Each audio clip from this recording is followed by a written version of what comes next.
are agreed that this time we are talking about how can we use the peer-to-peer mechanism, or how can we use the really rich knowledge that we have within the networks. And this will be the topical framework for today.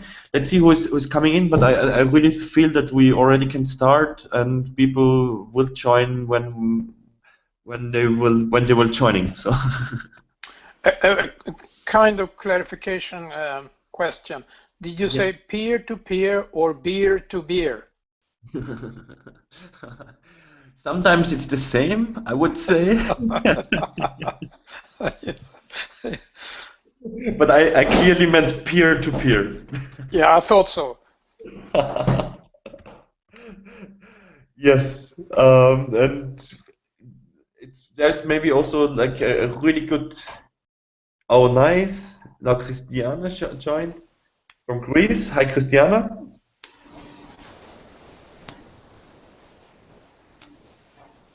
Good afternoon, Christiana. Can you hear us?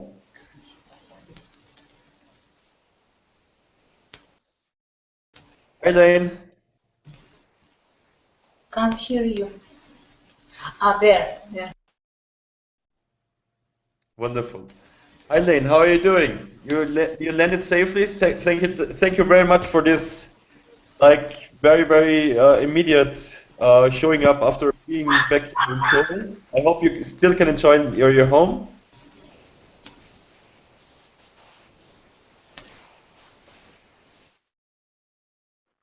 And welcome to Christiana from Greece. Very interested also to hear more about what is going on with the Meraki people. Let's make a short, very short intro. I just already started to explain. We are already on air. So that means we will also already broadcast the whole talk. We will cut the first part publishing it. Today this is now the last hangout of this edition of the Education Hackathon. This time we focused in our virtual conversation more on the conceptual content. And we're like, okay, we want to connect the local communities. And we also figured out that in the Education Hackathons, the local communities are very focused on the immediate actions around them.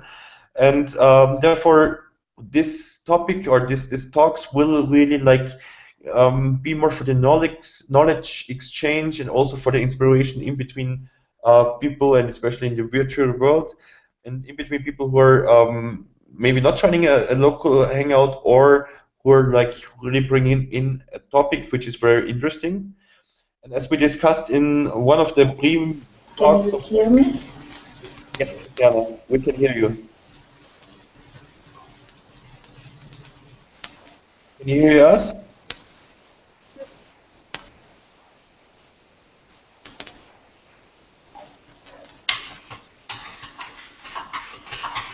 And we will, as discussed with Layne, talk about this time about the peer-to-peer,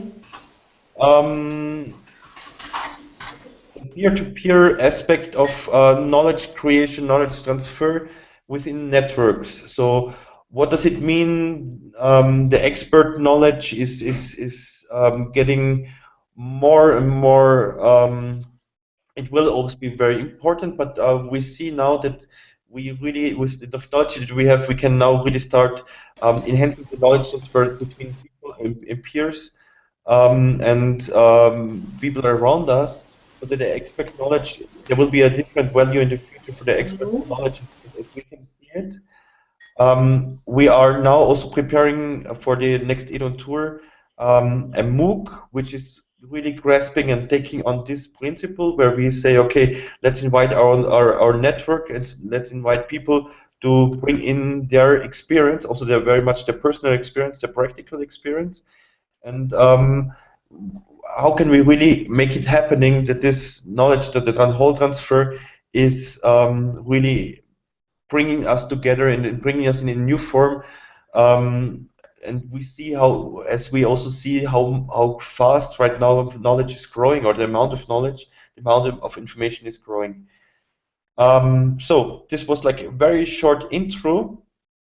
Um, my question to everybody, let's maybe, because we might not know all of each other, that we make a short intro, and so that you might lead in the intro, and then we start off with a very self-organized way of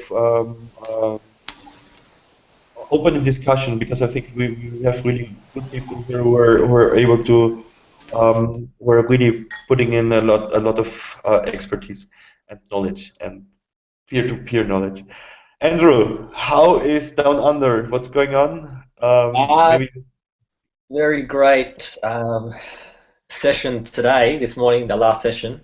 That's why we're very interested in this peer-to-peer learning concept, because what came out of today was really how do you find, if you're seeking to learn, how do you find these experts, or how do you find people willing to teach, and making that visible or accessible?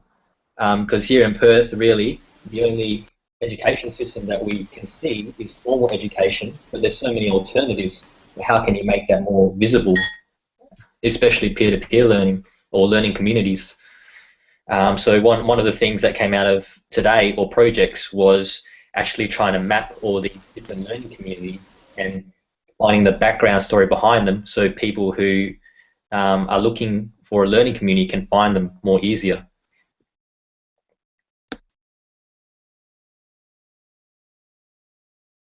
thank you very much, Layne. You're very familiar with peer-to-peer. You're in the network for many years. What just talk a little bit about that, and also like how your approach to education is. Maybe let us know a little bit more about that, and what's your personal interest in that? Yeah, well, can you hear me okay first? Everybody? Okay, good. Well, again, I'm glad to be on here, so I want to thank you for setting this up, and it's good to see Leaf. We were in hangout about 2 or 3 months ago, related to some other work, and I've been following some of your work, so good to see you again. Well, the interest here is how do you create a good education system, network, commons, whatever you want to call it. And at P2P Foundation, we advocate for what we call an open knowledge commons, where there's a tremendous amount of knowledge inputs, such as, for example, over the past 30 years up onto the internet. A lot of that was, of course, coagulated into Wikipedia, and all kinds of other things too. There's open code, Linux, and so on.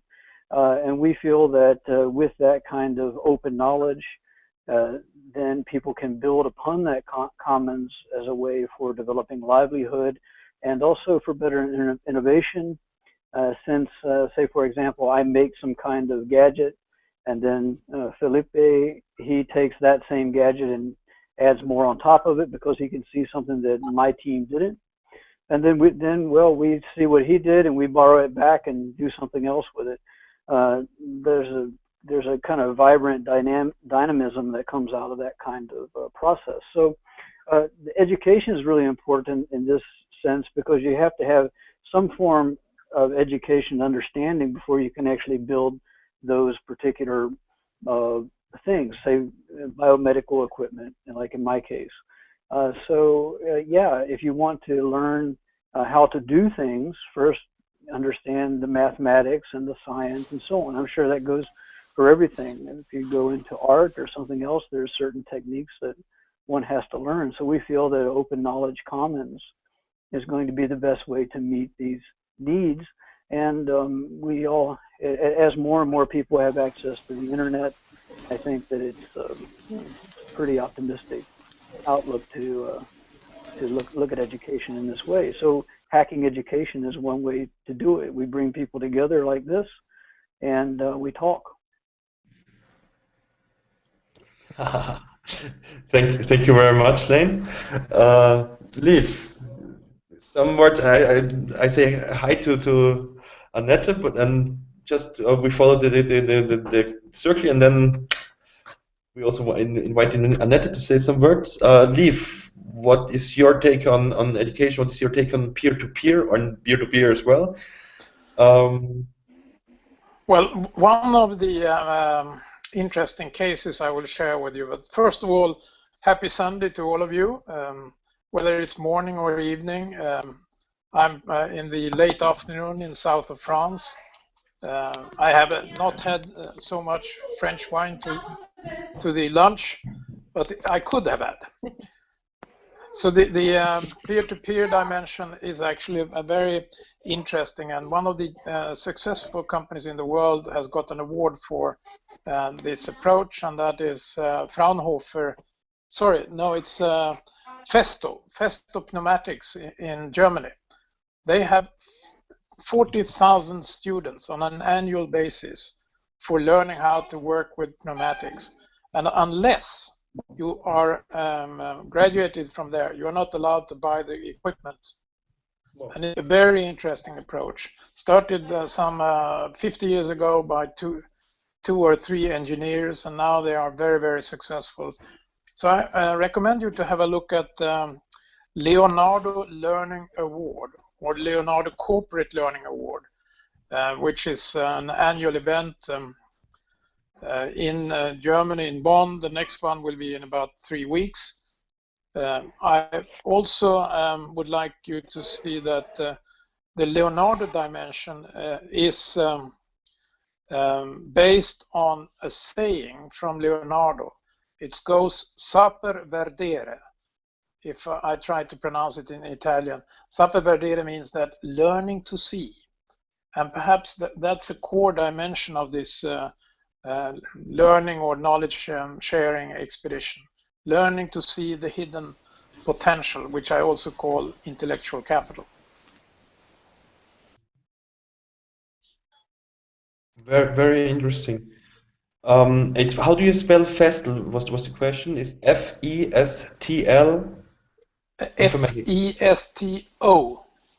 F-S-T-O. Festo Yes. Informatics. Pneumatics. And how I spell Leonardo, I guess you know. We might go around. Annette, what does peer-to-peer mean to you, and how do you see also the connection between education, learning, and the knowledge transfer nowadays in networks? And how maybe it's also related what you're doing. Good morning or hi, good afternoon to Germany. Happy Sunday, as Liv said. Yeah. Hello all together. Happy Sunday also to all of you. Well, from my opinion, I'm a very early student from the online MOOCs, from the new ways. I followed the development. I've made my own experiences, and I'm convinced it's a complete new dimension to learn peer-to-peer. I think it is very important. I'm also convinced that we can find the wisdom of the crowd and use the wisdom of the crowd with peer-to-peer learning. And I'm of the opinion that education should be commons, but first of all, we should learn to think together and learn from each another. Can you say a little bit about what you're doing, or I'm not sure if this is everybody's aware of it. As I see around, it might, but yeah, well, I'd like to explain in short. I have developed a new living and housing concept, which is called Balance for Your Life. It is a holistic concept, a sustainable concept, and it includes a new education innovation system. And I've just started to establish the pilot project, and I will report about my progress daily on a separate website, which I can put in here later on. And so I'd like to create from bottom up and to realize it from bottom up. And I'm in all the groups you are running, and I gather information wherever I can. I'm a follower from almost all of you, especially also from Lee, from Layne. I'm in your groups learning and putting it into practice. Can you hear me? You have you have switched the sound off. You are the control. Yeah, everybody's under control. So do you want me? When we are talking, when somebody else is talking, it's disturbing if the others are not unmuted. And we hear you typing. I hope you hear this.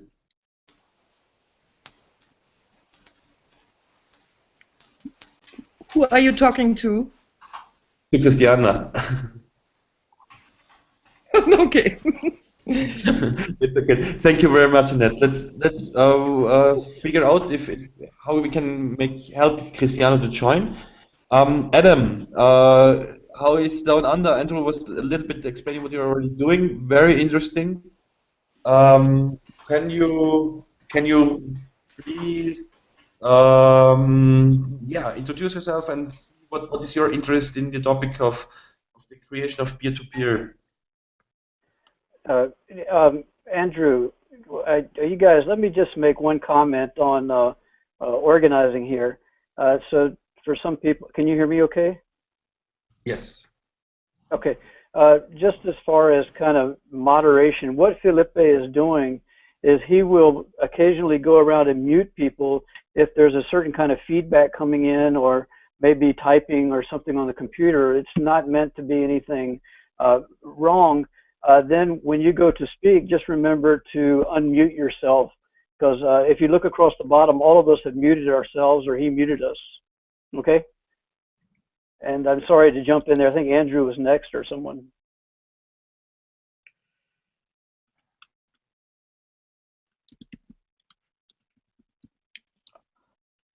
Adam, we were jumping to Evan, and thank you very much. Totally cool. This is amazing. Did you jump in? This is very good. Adam?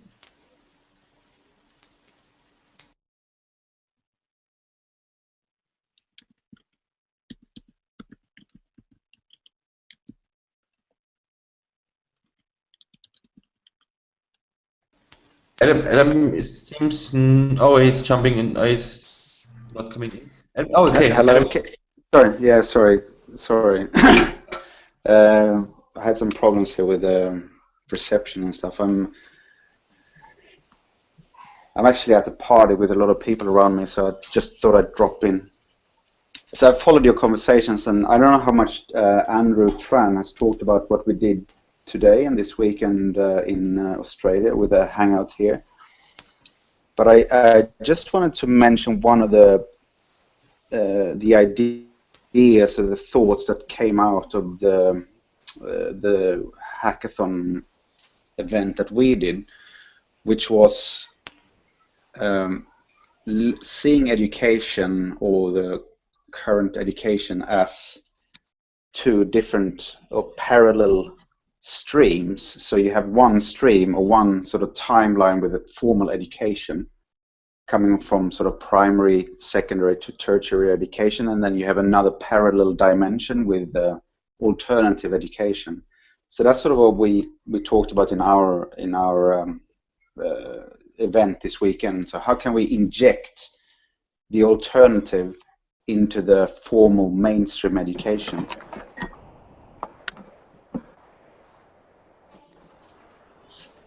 So I think what we decided to do was to map various aspects of the alternative education in our region, especially here in Perth and Fremantle where we're based, and try to create a map of alternative people, groups of people, subjects that we can then use to sort of hack, or someone mentioned actually inject a virus into the current educational system here, rather than try to change it, because we found that to be a very daunting task.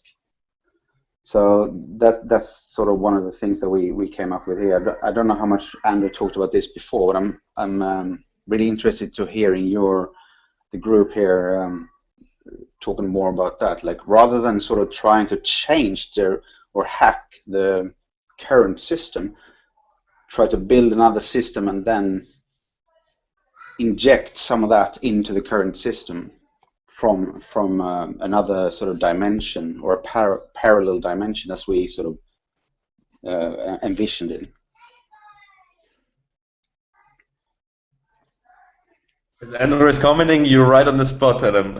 It's very good. We just started the introduction, so we were more collecting what is our personal take on it. And I would like, in this way, I also would like to let Hansa introduce himself and maybe also share a little bit what you're doing and how you see the peer-to-peer aspect. And then we start with the first question after Marwa is introduced. And I hope that we get Christiane to hear and join us. But she's not hearing anything. And so, Hansa, how are you doing? Good Sunday to you.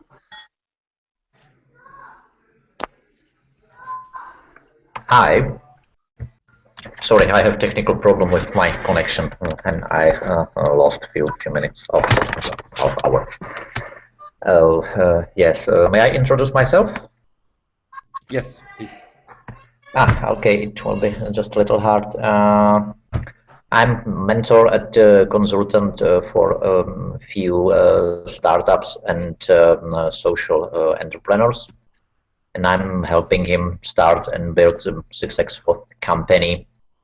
And personally, I'm on Naučme Lector, which is a peer-to-peer platform where everyone can learn everything. And I'm a member of the Google Business Group Prague, where we are the event organizers, participation at Google and other internet technologies. It's in short about me. That's all. Yeah. Thank you very much. Marwa, would you like to enlighten ourselves? Would you like to enlighten us? Never mind. Good morning, Marwa. Hi. How are you? How are you? Everybody doing? Good. Okay, am I just introducing myself? My name is Marwa El-Wabashi, and I'm a teacher. I've been teaching, this is my 5th year teaching. But aside from that, I've been looking at a lot of trying to develop the alternative education, shall we call it a scene, I guess, the alternative education scene, because seeing what it's like from the inside, there's a lot of good stuff. It has a lot of potential, but it's just not being reached, and I think that there's so much more creativity outside of that system, so much more potential outside of that system. That, you know, it can be brought in, it can be mixed in, and we can take the good from both ends. That's it. And I've just had a very long day, my very longest teaching day, and I'm just back, so I'm not going to make a lot of sense. Thank you very much. So let's start with the first questions. I mean, Adam was already shooting something else out in a way. Christiana, can you hear us now? Christiana? Words to Greece. It's connecting.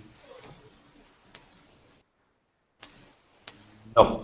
All right. Let's try and we see if we can flow in.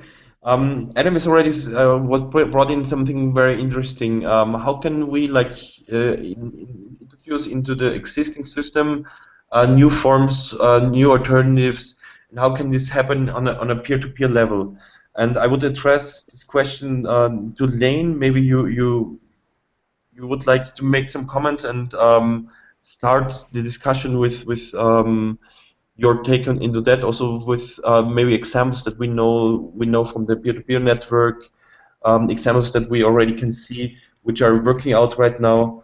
How does it feel for you?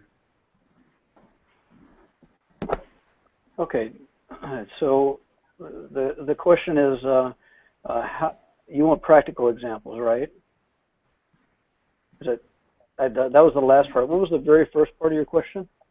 It would be also like how you see like the from a systematic view how this is working right now and how we can maybe also enhance that, and then also give some practical examples in a way this is happening. I think for the systematics, I'd rather let Leaf speak on that one. Let me give the practical stuff, what I'm seeing, because I'm getting ready. In fact, I'm leaving for Rome in the morning to speak exactly on this particular topic, so I have it fresh in my mind. Right now, Living Bridges Planet, over the last year and a half or so, maybe a little longer, has been holding these kind of hangouts. And you have mixtures of people that are experts, people that are tinkers, people that are doing all kinds of stuff, and they come together and share this information. And Anna Bloom just published, or I'm sorry, EduLab just published a paper in one of the practitioner journals on Living Bridges Planet. So this particular thing that we're doing right now is a kind of interface that allows for people that have skills and experience to talk. I think it's Inma VP actually on Facebook is her name. In the case of getting the information disseminated, say from this particular conversation, well, look at, say, for example, MOOCs. Take for, maybe a projection is that Living Bridges Planet begins to develop its own MOOC platform. And what I mean by this particular kind of MOOC is what I would say a P2P facilitated MOOC. It's not just students getting online and watching a bunch of videos, because the retention rate in those particular programs is not very high, maybe under 5%.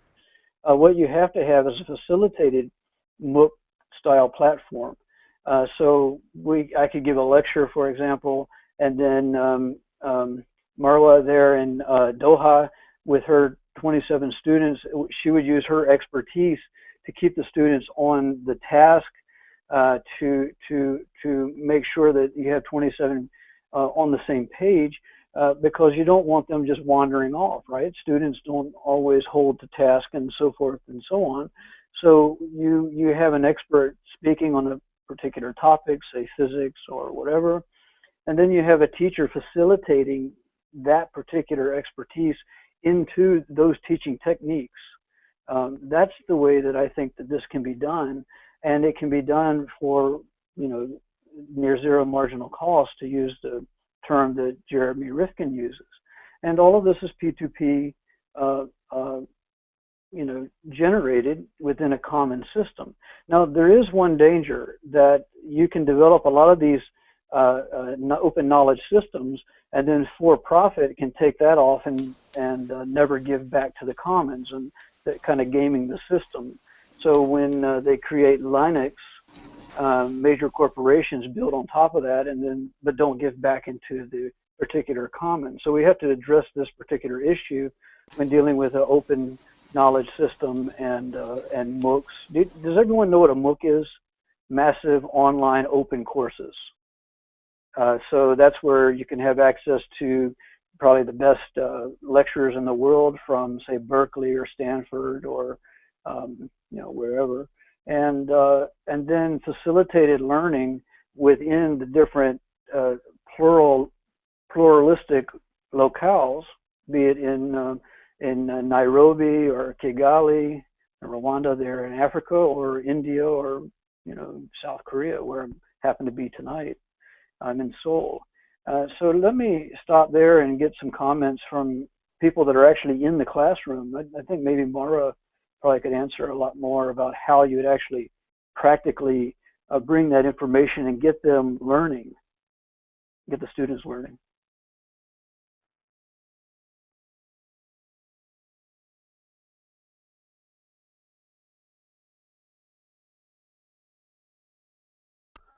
I would be very happy to comment while others are lining up.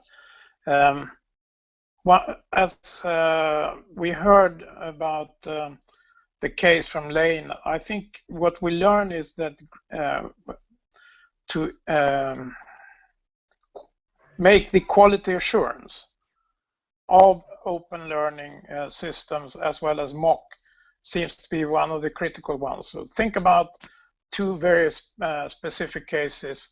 You can learn from each other to fly, but it will take a lot to become a fighter pilot. And this is probably one of the most expensive education there is. And it takes a lot of expert systems to have that. Or the other case is if you are a surgeon. Would you like to have a kind of a grassroots surgeon to do your surgery, or would you like to have a assurance-proved surgeon?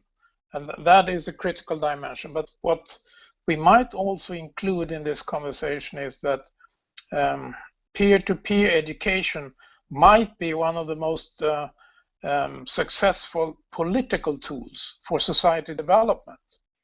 So education is actually also very much a political tool for developing society, not just for the professionalism.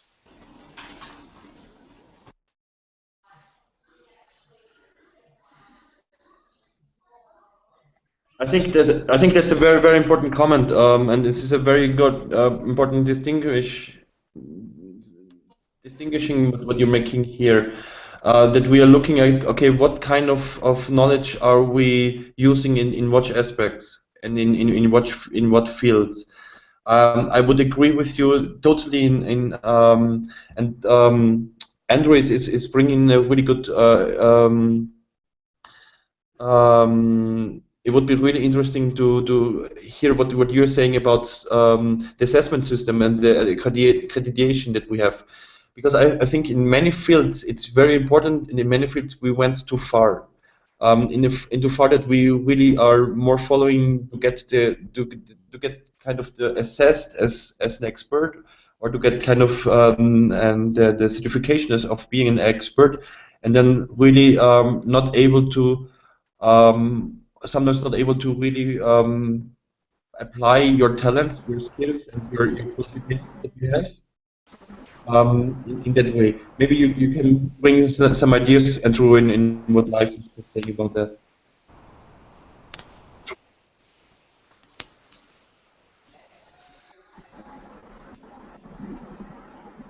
Andrew, do you want to comment on that, because you were using the chat? Yeah. Okay, yeah. So one of the things that came, we discussed a lot about MOOCs and peer-to-peer learning, and it's exactly like you said. I think Layne was saying, like, how do you validate an expert or get an accreditation? Like, it's all well and good you have this information, but how does that translate to job prospects for being an expert in the field and getting something out of the MOOC? Was our question, and we sort of went through different ideas and avenues. Like most of the way you get jobs these days, you can get it through like performance-based, but really that's hinged on the relationship you have with the employer. So the employer knows that you have 30 years experience. Like you don't really need accreditation because you've already proven yourself. But how can you capture that with a wider audience?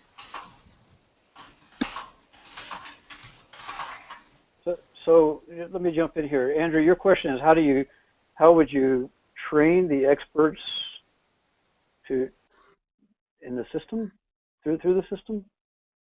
I guess more sort of like accredit. Let's say someone was doing a MOOC. How does that translate to an employer seeing that as a valid, like, oh, you're trained in that specific field?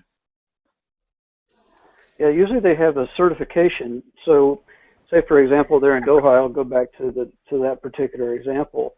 At that school, if it's children, middle school on up, whatever, or higher education, there would be a certification program that those students trained with a licensed teacher and so on within that particular system, and all of that can be done with just certain reforms and paperwork and all of that kind of stuff. don't really need to go into it. That can be figured out. I think that what we have to do is combine the open knowledge platform and the user content that we create as experts, as educators, whatever you want to call us, and then that content is then disseminated through the video platform like we're using right now. I did notice. I wanted just to say one thing, Felipe. Veronica, we didn't hear from her. I don't think, did we? Yes, I'm here. Actually, I'm listening. And I very much liked what you said about the combining MOOC and facilitation. And to be absolutely honest, I passed a couple of MOOCs, more than couple. Some of them were really good, but the value was in effect that I was able to apply the knowledge. And this is for me something that is very much missing, both at school and both in MOOCs, because we produce all these like really good quality courses and material, and we can learn from it, but how do we apply it? So for me, ideal lesson would be using the MOOC, for example, from Harvard or Stanford, and then use it for the classroom discussion or group discussion.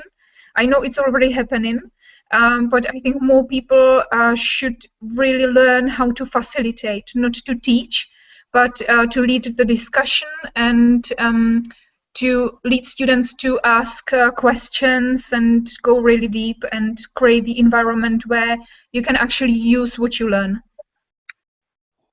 This is very interesting what you're saying, because what like the numbers are showing that just 9% of students who are in MOOCs are really certificated. So only 9% are really following the whole process, and we can see that the self-directed learning or the self-organized learning process we're not yet there in order to apply it. And there's a very good example from high school kids. So they are doing like university studies, MOOCs for university students, and they're 83% credited from the course. And the way they set it up, they made learning groups, and they made a facilitation process from peer-to-peer within YouTube or within tools like what they use in the daily life. So I think it's very important. The very important aspect is using MOOC really in the way that it can be used, not using it in a traditional way again. So that we instead of a teacher now have the computer in front of us, and now we are like the interaction is also limited to the virtual world. So I think this kind of community around you is still a very important factor, also for using the MOOCs in the learning process. May I add another picture here? Instead of accreditation, we can talk about driving license. You are not allowed to drive the car unless you have a driving license, but you can perhaps drive the car. But you have to comply with the rules, whether you're on the left side or the right side. And in some countries, they haven't decided yet on which side they should be driving. And that makes it very dangerous. And you have a societal cost if you don't have a driving training and driving exercises and driving license process. And this is precisely what Festo is applying in pneumatics. And that has a business impact as well, because unless you're able to use their equipment, they will have a fallback and a quality cost. So therefore, being a German company in pneumatics, they also get an intellectual property assurance when you force people to take a driver's license for how to apply the pneumatic technology, even in China actually, for Festo. So therefore, there is an extended dimension around MOOC, which is seldom really regarded like this. What we are talking about now, the certification or the quality assurance. But do remember also that the society is probably built on volunteering learning. That is very interesting. Also from a fact that why do we need or do we use accreditations and certifications is very much about what is a very important term in the peer-to-peer network. It's trust. You trust somebody if you know that he followed kind of a certain steps that is proven to apply a certain knowledge. So in this form, we should really also see that I like the driving license model very much. It creates trust that you know, okay, this is those people are really like they kind of proved it, or they kind of also showed it's working. On the other hand, I'm also seeing the opportunity, like now not looking just about MOOCs, that if you're in a certain network and you really are around people who are like bringing an experience and they're working with you, this is also the opportunity. This can also enable other people to trust you just by knowing the people you're around, the people you're working with, because then you're also are proving that your knowledge is kind of bringing in there like a point.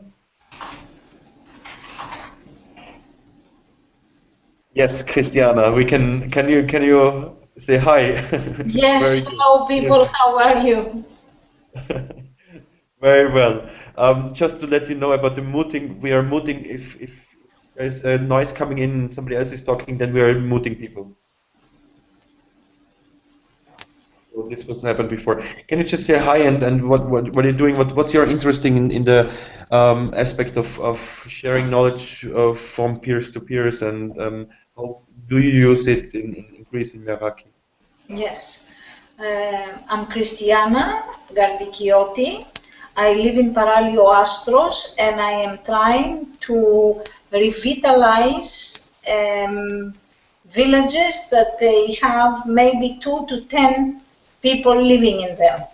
So I need to get knowledge on how to form a team, to make it global, and to get a lot of suggestions on how can I make this project a reality.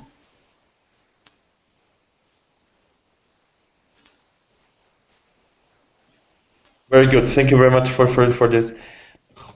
Hansa, you're following the discussion. What could or somebody else now? Open question. What would you now like?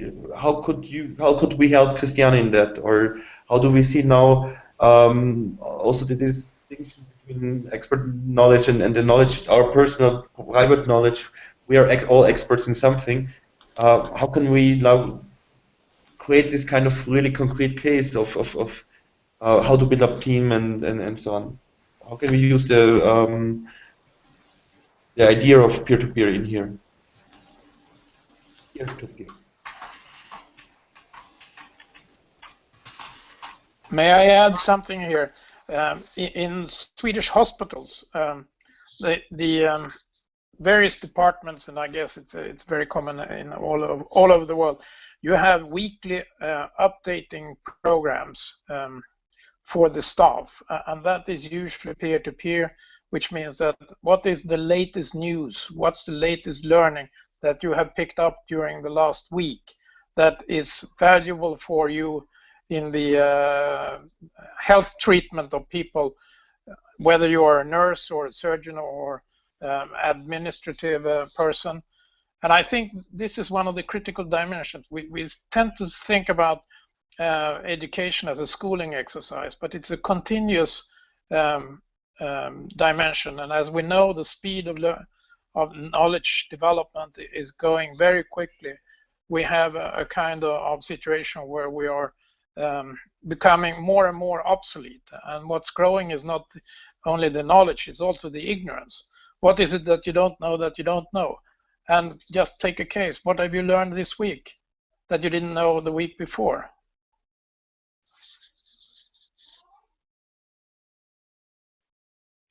That is very interesting. A friend of mine was like also he's like evaluating his success with that. It's not the success that he has in life, but he's also asking himself, how did I change within this process? And if he, like for himself, can answer the question with joy, then he knows that this is real success. It's for him. It's not only the what we feel in the our we see in the outside and in the outer world, but also like his own personal improvement, his own personal change. And I think this is a very, very interesting dimension that we very often tend to forget. The connection between inner and outer.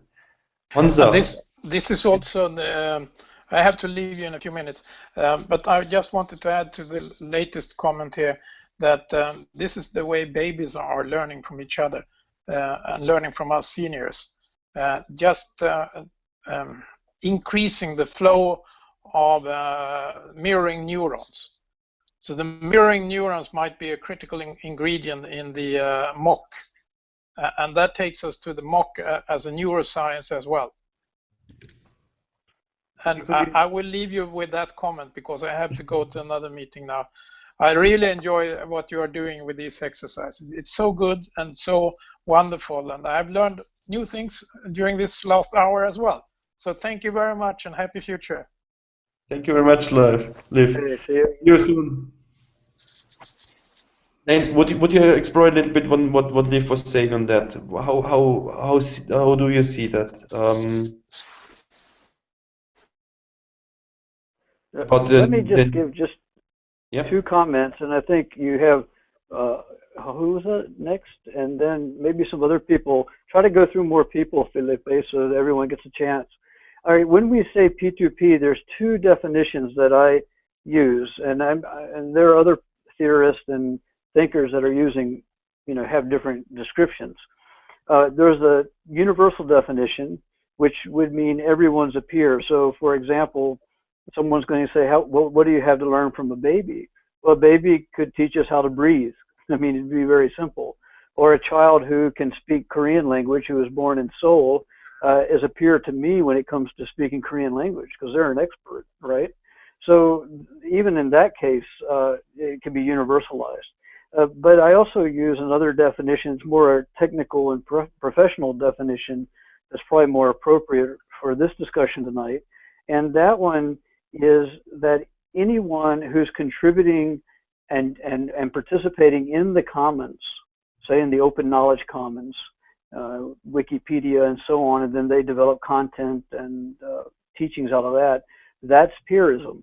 So that would be peer-to-peer, is anyone who's volitionally or choosing to participate within the commons, what we call commons-based peer production, whether we're producing content for a classroom or whether you're micro-manufacturing 3D printing for cars or medical equipment and so forth.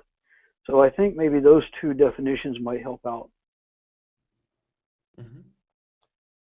Hansa, from your personal experience, and following what we are discussing here, do you see any parallels? What's your personal experience in that? Yeah, my experience is that you need on the first position community, and the community will start create content. It's both sides of one platform. You need both ends at now. And for a successful community and content, you don't need rules, certification, or accreditation. It's like more like Google Index, if you know it. If Google want to hire you, will have a Google Index, and somebody from Google will write how big is your Google Index. But the problem is that they haven't the rules. What is the Google Index? How deep is? How wide is? How big and which color have it? Only one. We have only one rules, and not in Wiki. It's we only say don't be an asshole, and this is all about index and feelings. Certifications, accreditations, you don't need it. And if you will have principles, don't non-blind principles, it support internal feelings of lecturers, students, and it supports their instincts. And if you know more your feelings and instincts, you're better people and a better part of a community and society. That's my POV. Yeah. Andrew, following up on EduLab 1, you said the idea of the engineerial P2P is coming up. Intergenerational. So elaborating on peer-to-peer, like what Layne was saying, between the generations, like, you know, what would an old person have to learn from a young person and vice versa. I think in the context of my experience through university, you had a lot of mature age students who were learning off, you know, engineers who were a lot younger than them. So I think I like the definition of what Layne was talking about. You know, there is something, like when you're looking for an expert, I think it's not age bound. There's wisdom in the older generation, but there's also wisdom in the younger generation as well. And how do you capture that? I'll create that culture where it's that peer-to-peer definition of, you know, who is my peer. My question is, where does it work out nowadays? It sounds very nice, and we tend like to see it's logical. Like, yes, we can learn a lot from kids. We can learn a lot from people who are living who are homeless. Homeless people joined us yesterday in the hackathon in Sao Paulo, and it was very interesting also to see how can we really include that. How do you feel? What is needed? And this question is now really for everybody as well. What is needed to make this happening? How can we really like? What are the boundaries and what are the chances for using that? And where is it already happening in your experience?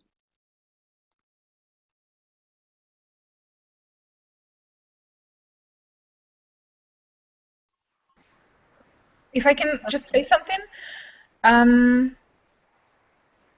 In my experience, you really need to physically bring people together and create the environment that they are not afraid to ask and express themselves, because that I see, especially in Czech, that younger people are like a bit cautious what they say, and if it's right or wrong, if they don't say something stupid. So we have this in our culture. And it's similar with the social hierarchy. So for me, it's really about focusing how to create space where people feel safe and really like open what they know and are able to share.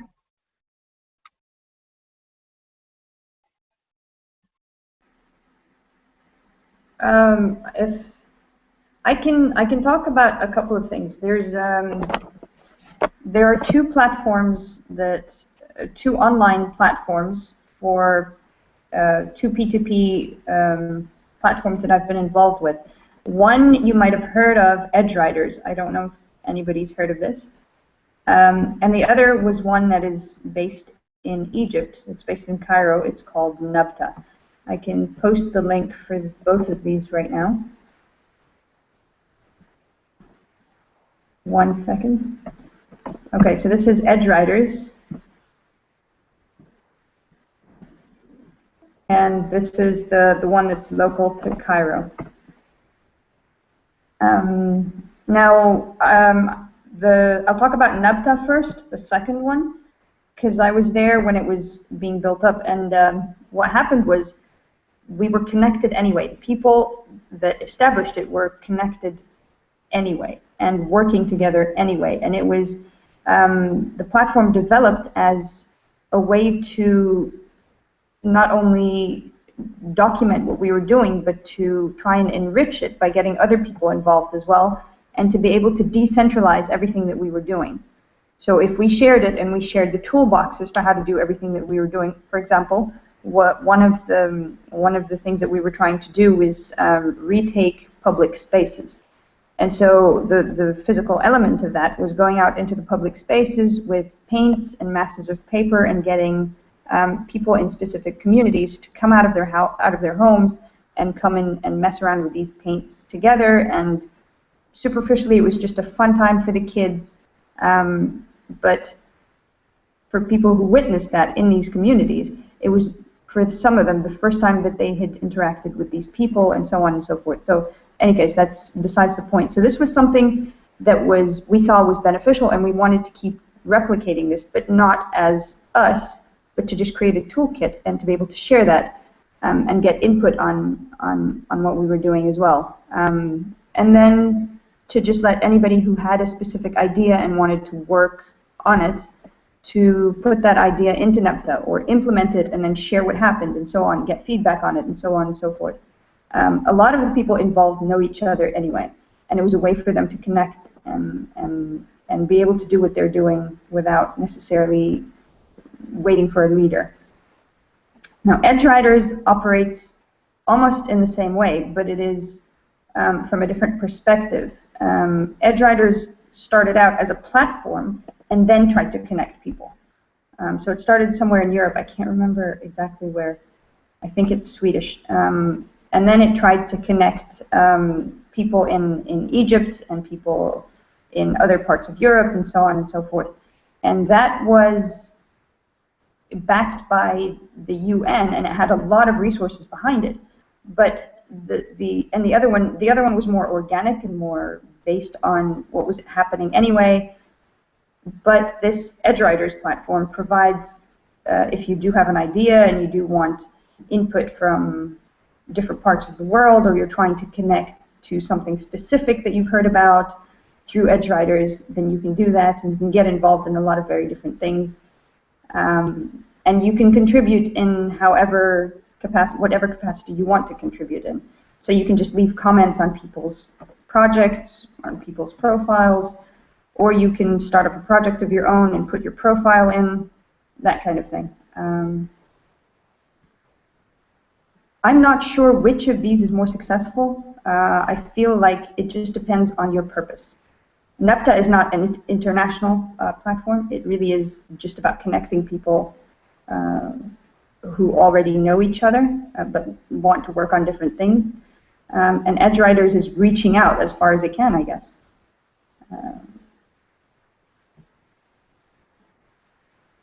But I think for me there's something missing from both. And so I was saying this earlier. I think of a peer-to-peer network as, you know, teachers sitting in a staff room talking to each other and telling each other stories about, you know, this kid did that and I didn't know how to handle this situation, or this happened or that happened, and other teachers, you know, we're having a laugh, and then somebody suggests something, or somebody sitting at a computer and Google something and so on, and it's very informal and flexible. And that's an ideal, for me, that's an ideal peer-to-peer network or peer-to-peer environment where there isn't a lot of red tape or a lot of regulation and so on. And I'm still struggling to find that in either of these platforms, but we're working on it. And I don't know if anybody has any, if you're getting any ideas or any comments that you want to share about either of those.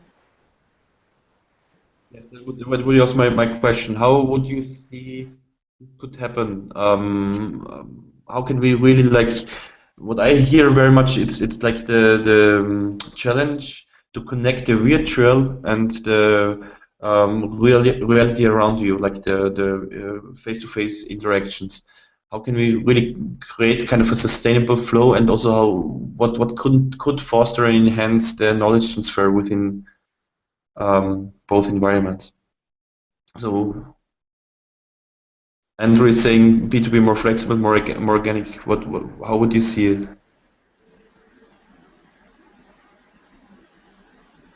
Baba. That for me? Okay. I'm thinking at the level of a 7-year-old now, so Nice. If you could make it more organic, I guess the most organic thing I can think of is, and I hate to say it, but Facebook, where it's really decentralized. A lot of the information and the sharing is decentralized, and you can have the private conversations, or you can have public information, and everybody's got the same ownership over the content, or they feel that they do, but legally they don't. I don't know. You might need, or alternatively, you might need somebody with one of these platforms. You might need somebody dedicated, or a dedicated team that makes the content available online. But then who wants that job? I don't know. It doesn't appeal to me personally, but I know that it might appeal to others. So you might like setting the frame, and within this frame, this self-organization has to happen. So this setting up the say the frame would still be, or the structure would still be kind of in a traditional way of setting things up. Say that again, sorry? It means that if you create the frame or the container or the space where those self-organization, this organic flow of information, of context, of knowledge, of resources is happening, it needs a container where this can happen. It will not happen by itself, or not in a way of being sustainable in that way. I think it does need self-organization happens when there's a special mix of things that are available. It doesn't just happen, and sometimes there's obstacles that you don't think about, but they are there and they stop the whole thing being organic.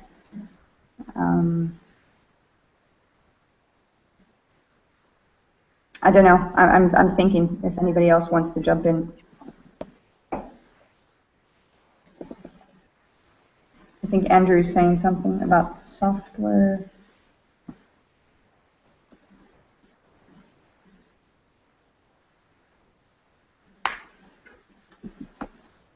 Okay, Layne. Yeah. All right, go ahead, Andrew. Just to elaborate on that. So the situation we had at university was, have this cool content management system or software that, was meant to encourage peer-to-peer learning online and stuff like that. But really, most of the learning just happened inside the laboratory, like organically like that. So I think there's this trend in, especially our government, seeing technology as the end, like, every kid have an iPad, we'll pay for that sort of thing. But really, what's the goal of technology? It's never the end, it's always the means. And if you can make learning simpler without using technology, that's always more beneficial, because not everyone, like Christiana said, is good with technology. And in some cases, kids just get distracted with iPads, or in the context of people at our university trying to use this sophisticated software when it was just easier to have informal conversations and learning through that. Mm-hmm.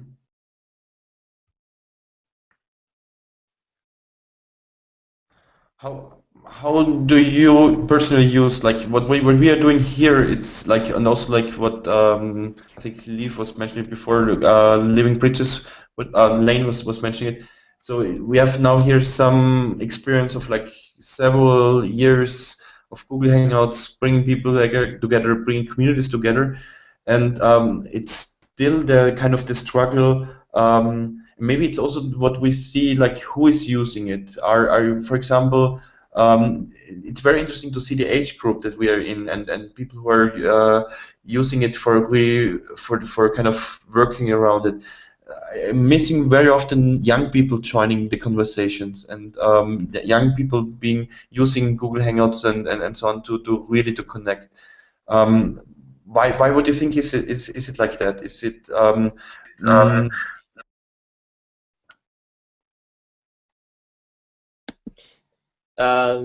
yeah, so mainly probably visibility. I mean, the conversations that I've had with people my age just like to use Facebook for everything because it's more convenient. If they wanted to make a learning Facebook group or community, they just do it through that Facebook. In terms of you have to sort of win over people with technology. People resistant to change. Why would you use Google Hangout? Well, you got to show them how to, what you could use Google Hangout for, and sort of inspire them to use it more. Otherwise, they'll just stick to what they know.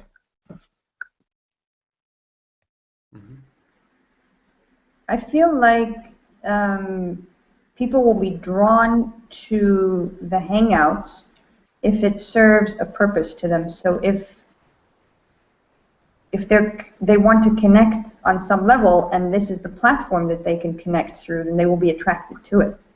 I'm thinking in terms of what was happening in Cairo, where people were on the ground, and then it just became impossible for all the people on the ground to connect physically, or to decipher what was happening and to filter through it all and find what they wanted.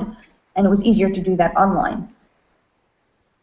So it's not just in and of itself, you know, here, use this. It has to serve a purpose. It's not just the purpose, it's also about how people will get to know that something is happening actually.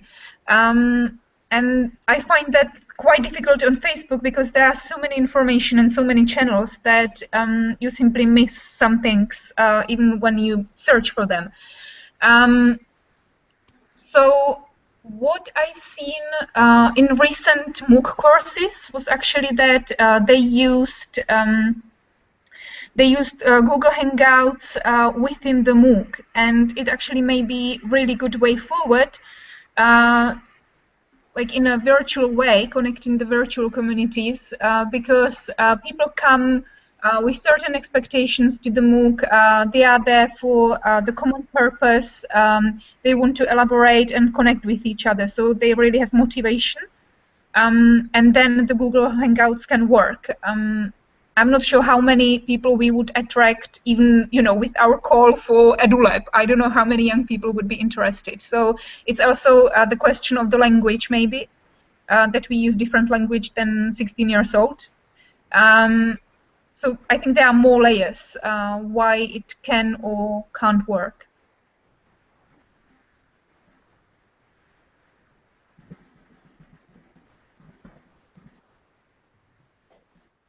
That's a very interesting comment. So like also to use the same language. So it's also like what I hear out of that is like the knowledge transfer within the network depends very much on the language and the channels that you use.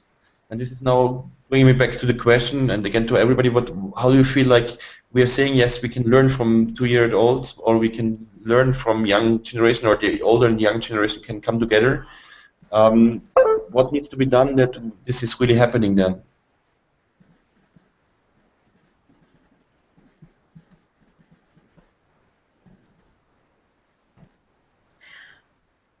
I'm still convinced we need the physical spaces, and then we can connect them virtually.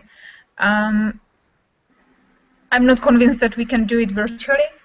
And it's about building the trust, being clear about what is going to happen, that people give you time.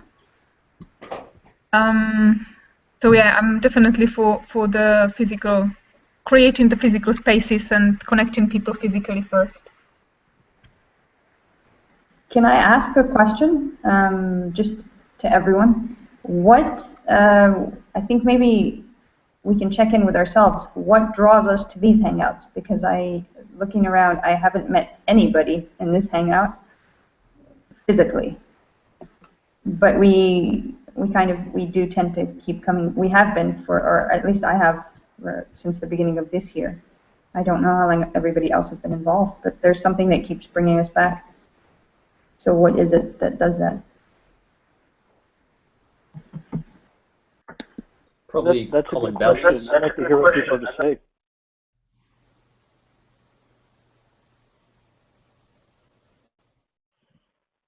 Layne, can you? Yeah, thank you. I just said it was a good question. I'd like to hear what people have to say. What's the desire or motivation to continue on with these particular kinds of, with Living Bridges Planet? I think that the concept of the bridge is quite interesting, using ITC as a way of sharing ideas and peerist P2P type interactions. And also, as I mentioned earlier, Living Bridges Planet is starting to produce content, which is really interesting. It's more theoretical at the moment, but it's still producing it. Mm-hmm. For me, it's very much to be connected and to get the inspiration and then the knowledge flow that I know people in this hangout. We are speaking the same language. We are drawn by a similar vision, which might be very personal, in a personal level, very different. But we are kind of really following the same directions. We are all looking for alternatives. We are all looking for new solutions. We are like really permanently also putting a lot of efforts in to make this reality.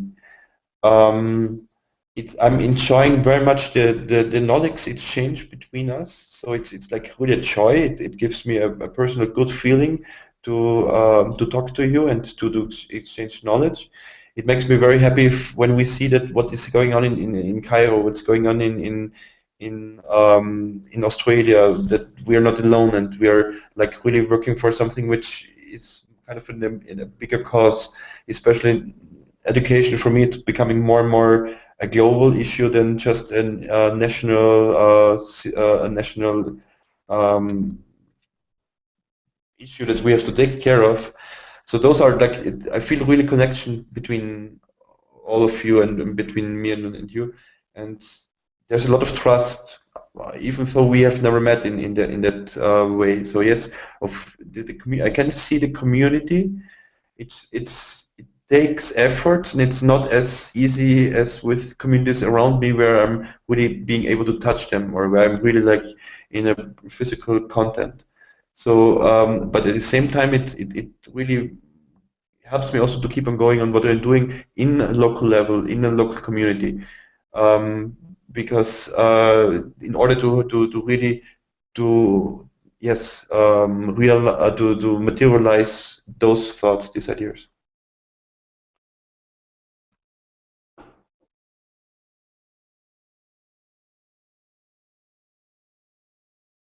Handing on the question or the question, what is motivating you to join those hangouts? Like, yes, can you hear me?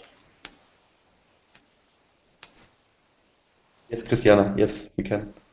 For me, there is a tremendous thrust, there is a tremendous stake here, because I am trying to prove to the young people that they are unemployed and in despair, that we can connect with the world. We only need one computer, we need good leadership, and we need to believe that we can change our fate. Now, if I had, and the next time it will be that way, if I have a small team of 5 people watching me talking to the world, and then hearing that, oh, we are not really alone, and yes, we might be getting help somehow in some odd manner, I don't know how, then all of a sudden I will have momentum. So you may be thinking that we are just sitting here doing nothing, but I am really building on community here, a global community, in order to help my small community in here to believe that yes, we are all connected and yes, we can make it happen. So to me, it is tremendously important. And thank you very much.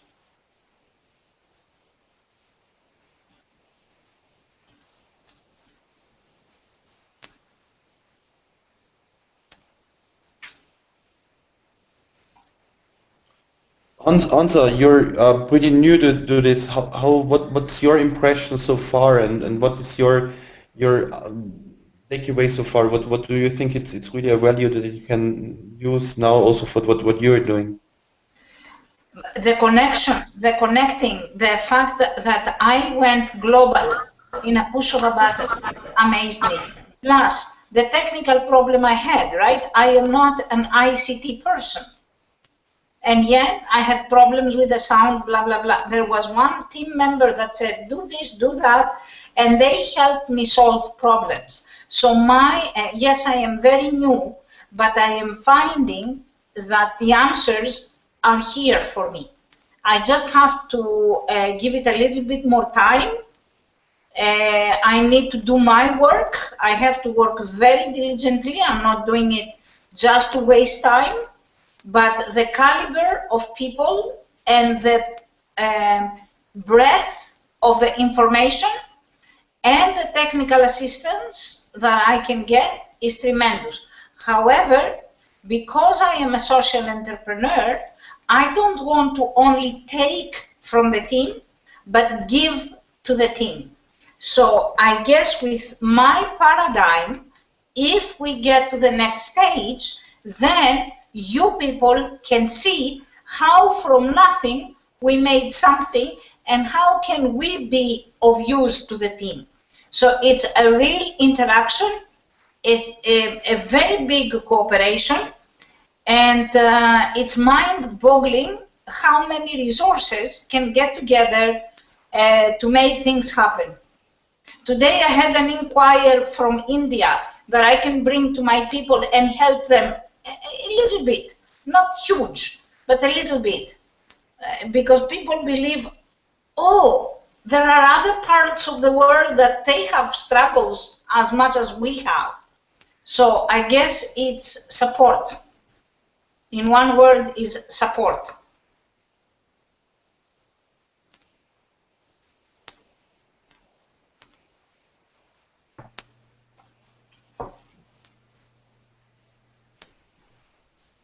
Anto, you were starting to say something? Yes, I'm thinking how say it. I remember I was young. I have two cousins and we live in one house. And my cousin younger was the IT geek, and the second cousin was I don't know, interested in biology and chemist, and I'm it's not important what I was, but together we create the games and sell it into our friends. And I was maybe 13 years old, and everything what we need was free communities. We was free in the free communities, and we must start with this: create for the people communities which we will connect and cooperate. It's not in tools, and if you connect with people, you solve the problem. Because I don't know how to say it, but I think maybe you understand me. Yeah, that's all. Yeah. Cool, thank you. Wow, I think this is a really amazing. And thank you very much for also for writing it down. I saved it now on a Google Doc, so maybe also we can have some minutes of meeting what we are discussing here. Because I think also what you're saying, Christiane, it's pretty much true that we are like here not only talking about it, but we're also experiencing it. And yes, each hangout is also a need or a kind of opportunity to learn to set up the hangout call, to see the technical. We all need to learn that in some ways, and we also need to spread it out or to include or to help other people to be included in that. Only in that means the whole community can grow. We also see, and this is maybe like a little bit a background on or like a feedback on now what's happening in the education hackathon and the global and virtual connection. We have been trying a lot now, setting up like how can we connect the virtual content with the reality that we are, the local reality that we are involved in, and it's pretty tough. It's pretty people, especially if you're not really face to face. It's really hard to keep track and to. Nowadays it's really easy to do something and then the follow up is very often not happening because the local environment is really taking over, and there's much more energy with around us. We are also in a very busy lifetime right now, so this is also I think a good learning how this how we still can create a pool and pool resources, pool energies, pool time, pool exchange without really pushing each other and without like what does it mean to create this container, this space where we can work on, where we can make an exchange happening.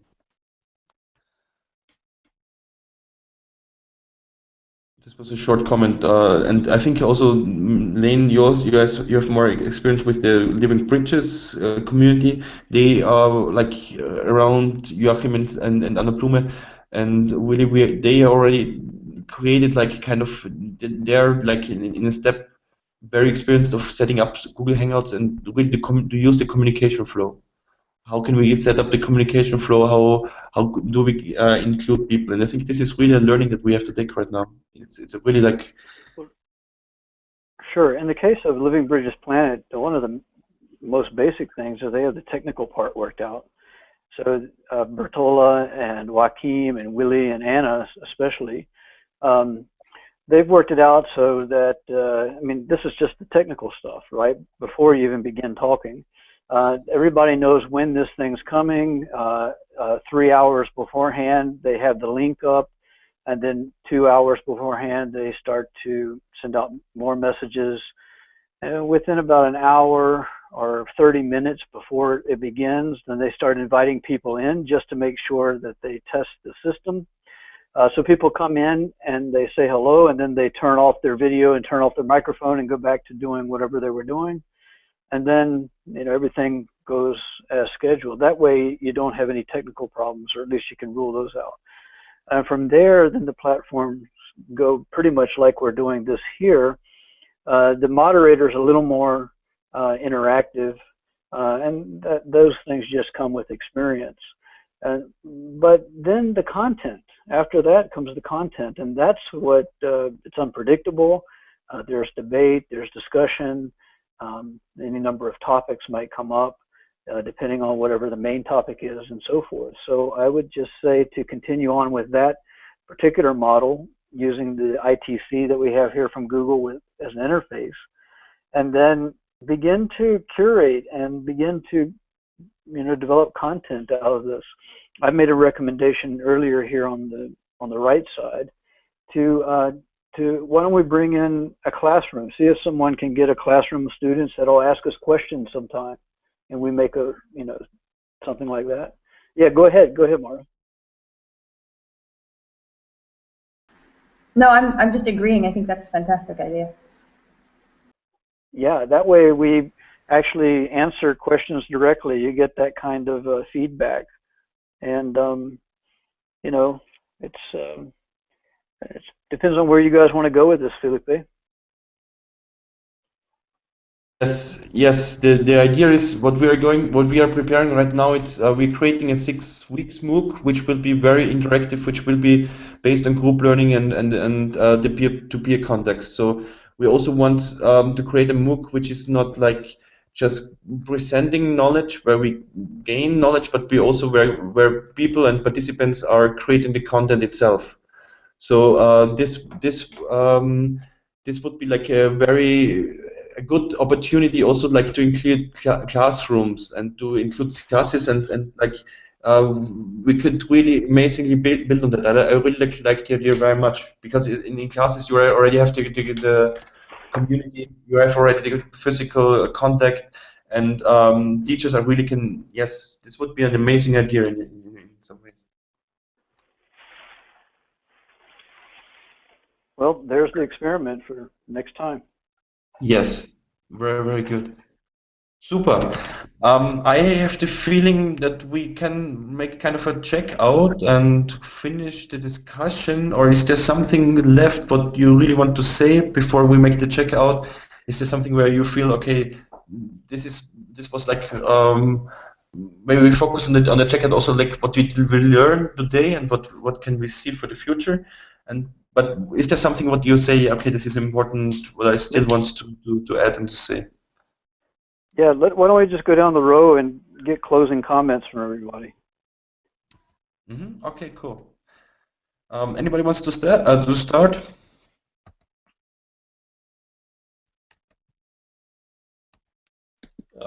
Maybe I'll go first. I'll go from right to left.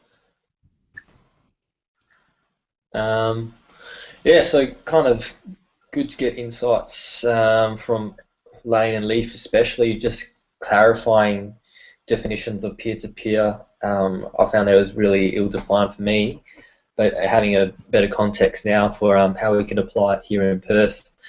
And I guess the main thing that came out of this for me personally was the support and sort of seeing what other people were doing and like how do you actually implement such a thing as peer-to-peer learning practically, and sort of good to get some of your philosophical insights into or wisdom to how to best use peer-to-peer learning.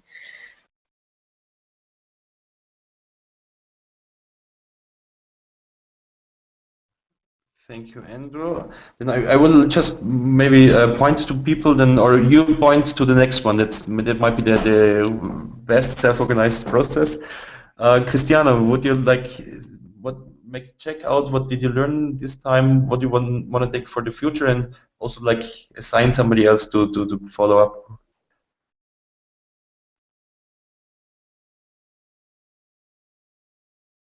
Christiane?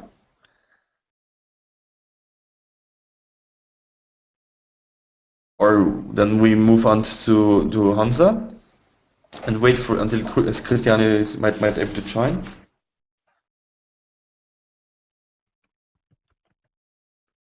Hansa, can you hear me? Nothing to say. Nice. So you're checked out. Layne?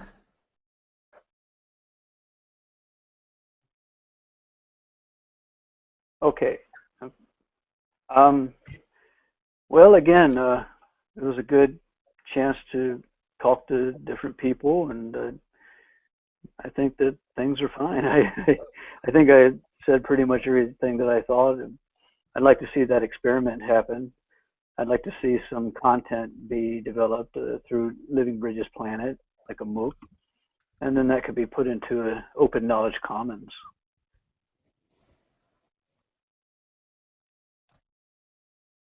Nice, very interesting, amazing. Yes, let's go for the experiment. I'm totally in. Maba, what are your words, your closing words for the day?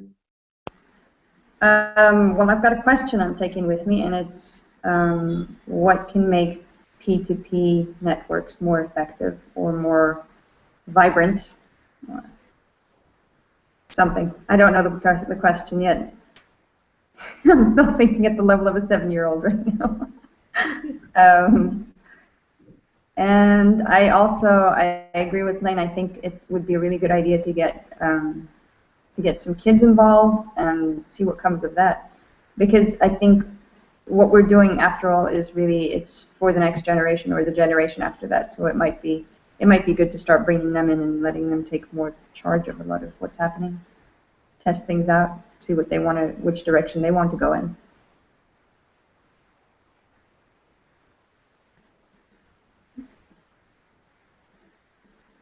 Wonderful. Thank you very much. Veronica, what?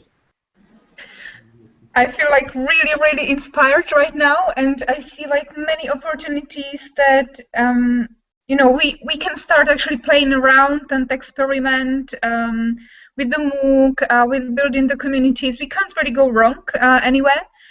So yeah, I really feel like excited that now it's like good time to start playing, because we have all the tools, and there are many ways we can test out, and we will see what will come up out of that. So that's my, it's still floating. Thank you very much. Christiana, do you want to close and say something what you learned today and what you want to take with you?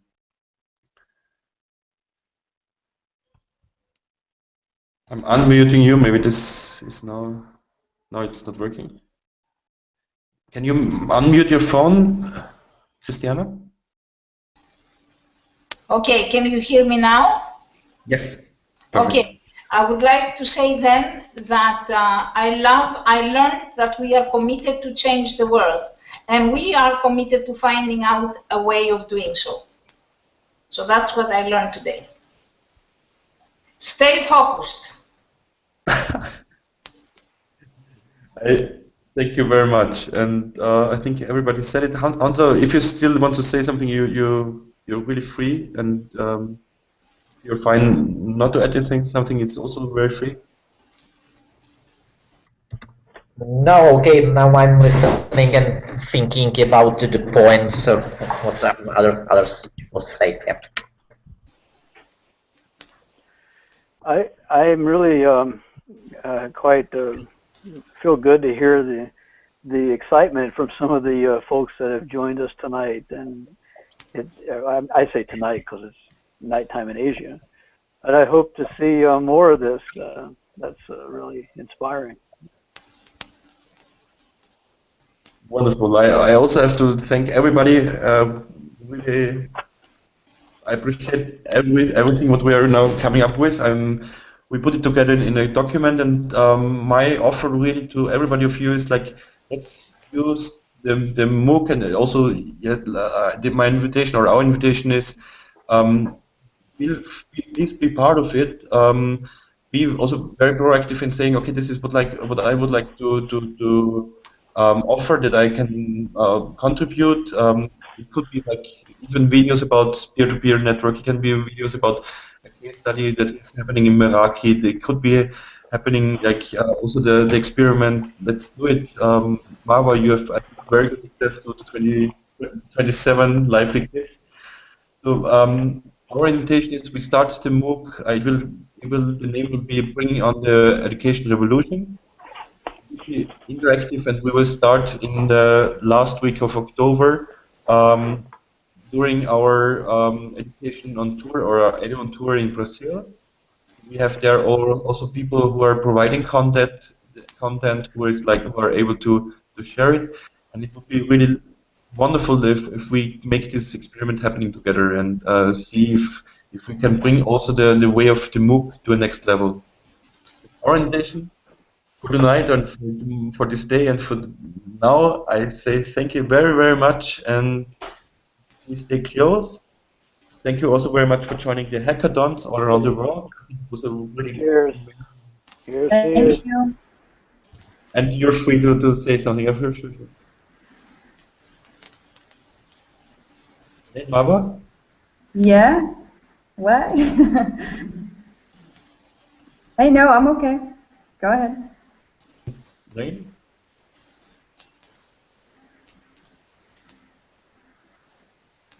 Layne, you started to say something? Oh, I was saying, okay, good. See you again.